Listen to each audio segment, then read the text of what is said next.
राधे राधे। सभी हरि भक्तों और वैष्णव जनों के चरणों में मेरा प्रणाम। आज आप हम सभी मीराबाई के जीवन में घटित पहली लीलानुभूति के बारे में जानने जा रहे हैं। भक्तों, लीलानुभूति में भगवान के साक्षात लीलाओं का दर्शन बंद पलकों के आगे होने लगती है। यह लीलानुभूति भाव राज्य का विषय है और लीला अनुभूति में घटित हो रहे घटनाओं के सबूत वास्तव में रह जाते हैं। तो आइए मीरा जी की पहली लीला अनुभूति के बारे में हम सब श्रवण करते हैं। मीरा जी ने शीघ्र ही शस्त्र और अश्वचालन की आवश्यक योग्यता ग्रहण कर ली। अब वह अधिक समय श्याम कुंज में ही बिताने लगी। पूजा के पश्चात वह सुनी और पढ़ी हुई लीलाओं के चिंतन में खो जाती। वर्षा के दिन थे, चारों ओर हरितिमा छाई हुई थी। ऊपर गगन में मेघों की धक्का मुक्की से उनका हृदय रस बरस करके धरा को सिक्त कर रहा था। आंखें मूंदे हुए मीरा अपने गिरधर के सामने ही बैठी थी।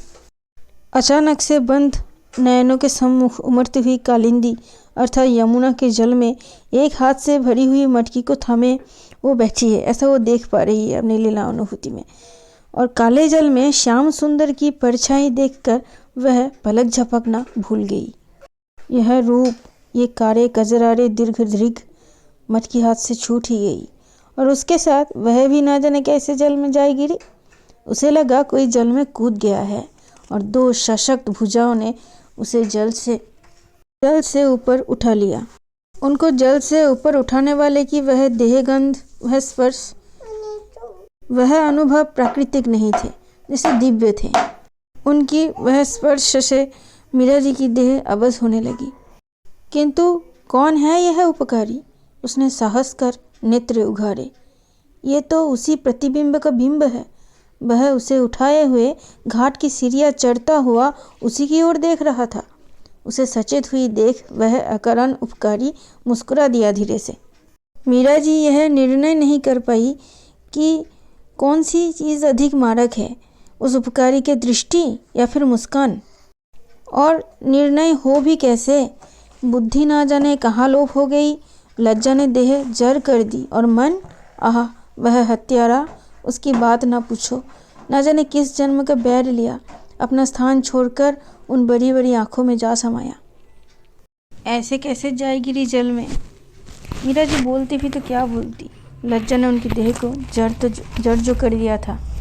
उस उपकारी ने मीरा जी को शिला के सहारे बिठा करके घड़ा निकाल लाए जल से। समीप रखते हुए बोले, थोड़ा विश्राम कर ले, फिर मैं घर उठवाई दूंगो। कहाँ नाम है री तेरो? बोलेगी नाई? मुँह पे रुष्ट है? भूख लगी है क्या? तेरी मैया ने कुछ खवायो पिवायो नाई तो को? ले मुँह पे फल है, खावेगी? उन्होंने फेट से कुछ फल निकल करके मीरा जी को दे दिया खाने के लिए। श्याम सुंदर के इतने सारे प्रश्नों के उत्तर में मीरा जी भला क्या कहती और कैसे कहती, क्योंकि उनके मन प्राण देह सब अवश हो गए थे। उनके मन की सारी भावनाएं उनके आंखों से अश्रु बन करके बह रहे थे। फिर श्याम सुंदर ने कहा, अरे तू रोबे क्यों री? तू रो मत, मुझसे सहयो ना जाए। फिर श्याम सुंदर ने अति स्नेहपूर्ण स्वर में आग्रह किया, बोलेगी ना मोसो? मीरा जी ने कुछ बोलना चाहा, लेकिन उनके होठ फरफरा कर ही रह गए। वाणी को जैसे लज्जा ने बांध दिया। कहा नाम है रे तेरो? मीरा। बहुत ही खींचकर मीरा जी कह पाई। ठाकुर जी खिलखिलाकर हंस पड़े और फिर बोले, कितना मधुर स्वर है री तेरो। और ऐसा बोल के ही ठाकुर जी अंतर ध्यान हो गए। श्याम सुंदर कहाँ गए प्राणाधार? वह एकाएक चीख उठी। समीप की फूलबाड़ी में बैठी चंपा और चमेली दौड़कर आई और देखा कि मीरा की आंखों में झरझर अश्रु झर रहे थे। वह बहुत व्याकुल थी। दोनों ने मिलकर शीघ्रतापूर्वक शैया बिछाई और उसे उस पर सुलाया। चमेली दौड़कर जाकर के दूधा जी को ये खबर दी। वह आए और उन्होंने पूछा, क्या हुआ बेटी?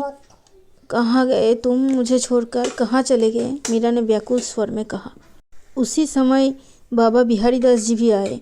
दूधा जी ने उनकी ओर संकेत करते हुए कहा, आंखें खोल बेटा, देख कौन आए हैं। उसने धीरे से अपने नेत्र उघारे और दीर्घ श्वास छोड़ते हुए, आंसू निकलते हुए धीमे स्वर में बोली, आप कौन हैं? मैं यहाँ कैसे आ गई? मेरे श्याम सुंदर कहाँ है? चारों ओर दृष्टि फेरकर और पुनः निश्वास छोड़कर मीरा ने पलकें मूंद ली। बंद पलकों के नीचे से अश्रुधाराएं बहने लगी।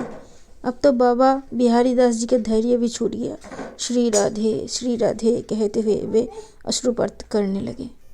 सायंकाल तक जाकर मीरा की स्थिति कुछ सुधरी तो वह तानपुरा लेकर गिरधर के सामने बैठी। कुछ समय तक उंगलियों के स्पर्श से तार झंकृत होते रहे।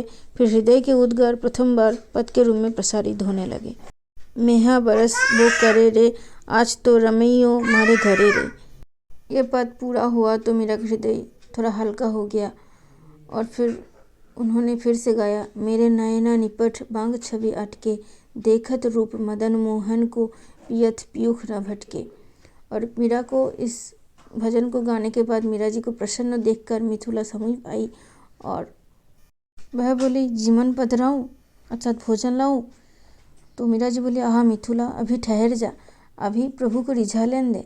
कौन जाने ये परम स्वतंत्र कब निकल जाए, कब निकल कर भागे। आज प्रभु पधारे हैं तो यही क्यों न रख ले। इस घटना के बाद मीरा जी जैसे धन्याति धन्य हो उठी। लीला चिंतन के द्वार खुल गए और अनुभव की अभिव्यक्ति के भी।